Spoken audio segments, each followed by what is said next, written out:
Welcome everybody to Big Braids and Crypto. I'm your host, Mr. Big Braids, coming to you live from a reservation somewhere. We're going to finish up with XLM this evening. It's been, just like with a lot of the other coins, just been right along the 786 line, going sideways, waiting for BTC to make its next move. I'm still looking for, if BTC does do a little bit more dippy down to the 54,000, which, it's kind of at a point right now to where it could go either way. I mean, it did set up a higher low, and then then it did start working on a higher high. So is this what we're looking for as far as the breakout?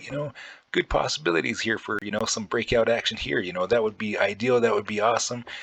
If it does get rejected up here at like 59,000, and it does get some pullback again. I'm still hoping for this 54,000. That's what I'm looking for more accumulation purposes along the way. And so that's one to look for. But XLM follows BTC very, very closely. So keep an eye on BTC, keep an eye on XLM. Those are some prices that I'm looking for as far as XLM. If it got down to 28, that would be a miracle. That'd be an awesome buy-in for as far as I'm looking for right now. But you always got to remember that this is not financial advice, and these are my views and opinions on the market, and they should only be viewed that way.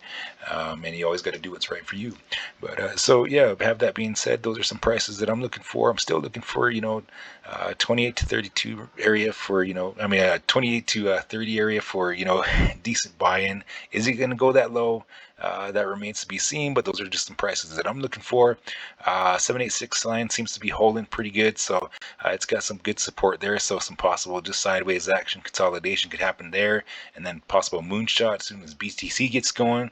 Because once BTC gets going, as you can tell by if you've watched XLM, along the move that it's doing, when BTC starts to rip, XLM, there's a lot of other ones that'll do it too. And Kian will do it too. Everything will just start ripping until BTC starts leaving them behind, and then they'll get some pullback. So, don't be surprised if that happens. If it starts, if you're like, oh my God, XLM's taking off, and then what's going on? Everybody's selling out.